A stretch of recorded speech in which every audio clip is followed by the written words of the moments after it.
Jadi, fan teori itu apa?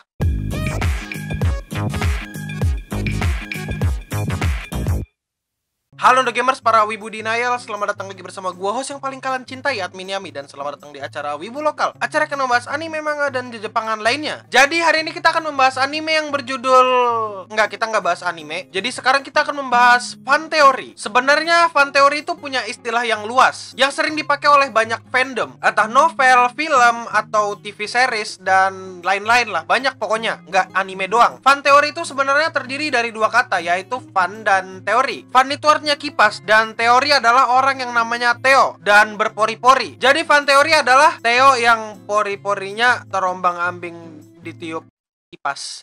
Sebenarnya fan teori itu adalah hipotesa yang dibuat oleh para fans berdasarkan isi sebuah naskah, film, animasi, atau background, dan lain-lain. Nah, fan teori itu isinya cuma asumsi-asumsi yang isinya belum tentu benar. Cuma upaya fans untuk mengungkap apa yang belum diungkap sama penulis atau si kreator cerita. Dalam hal ini kita sebut mangaka. Contohnya aku pernah bikin fan teori tentang siapa yang bakal menang nanti di Gotobu no Hanayome, dan ternyata aku benar, Yotsuba menang kayaknya. Videonya itu yang thumbnailnya kayak gini. Kalian silakan nontonin. Oke, kalian bakal tahu kebenarannya di sana bahwa manusia itu kakinya bukan. Contohnya, siapakah bapaknya Obito? Apa benar bapak Obito itu satu lini keluarga langsung Madara? Bagaimana ending Kimetsu no Yaiba? Apakah Michael Jackson masuk ke tubuh Tanjidor? Apakah Tanjidor bisa selamat? Atau contohnya yang paling sederhana, apa itu One Piece? Selama belum diungkap oleh mangaka, fandom-fandom bakal berupaya menyambung-nyambungkan benang, hint, atau kisi-kisi yang emang udah sengaja ditaruh sama mangaka. Lalu ditarik sebuah kesimpulan dan jadilah hipotesa. Nah, hipotesanya nanti ini diuji dengan series mangaka terbaru atau episode terbaru dari sebuah anime. Misalnya, Dabi di Boku no Hero Academia. Quirk-nya itu api biru, api Endeavor, dan biru quirk dari Ice ibunya. Luka-luka di mukanya posisinya sama kayak api-api di Endeavor. Rambutnya mirip Natsuo, anak kedua dari Endeavor.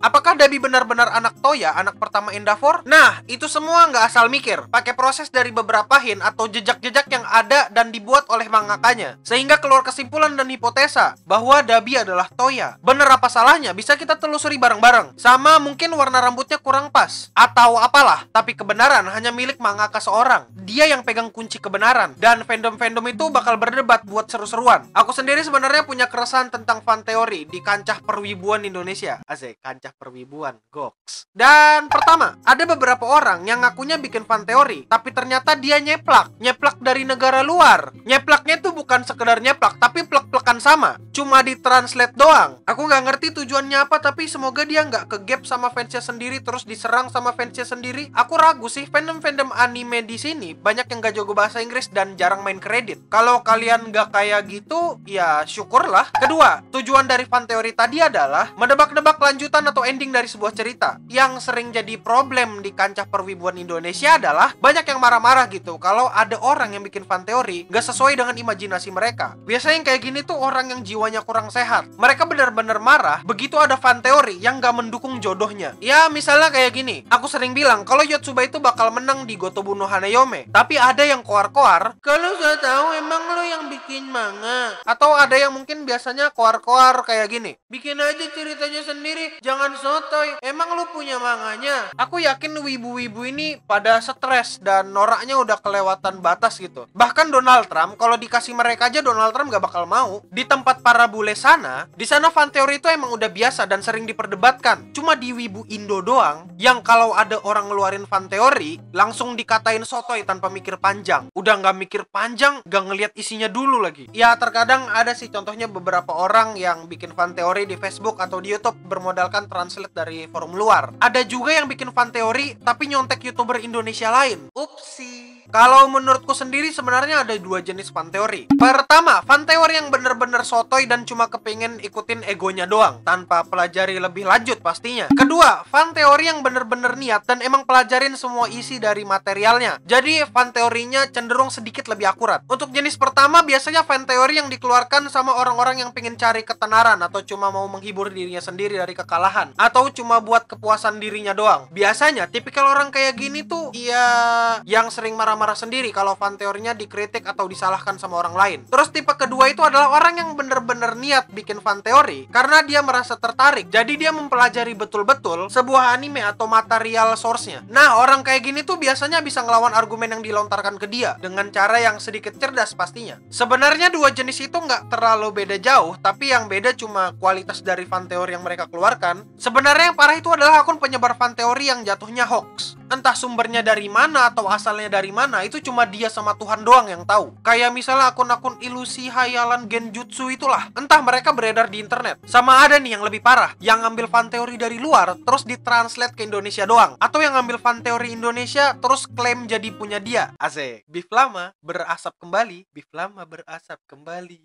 Masa nggak tahu sih siapa YouTuber yang kumaksud? Katanya anak pintar. Apa ya kalian?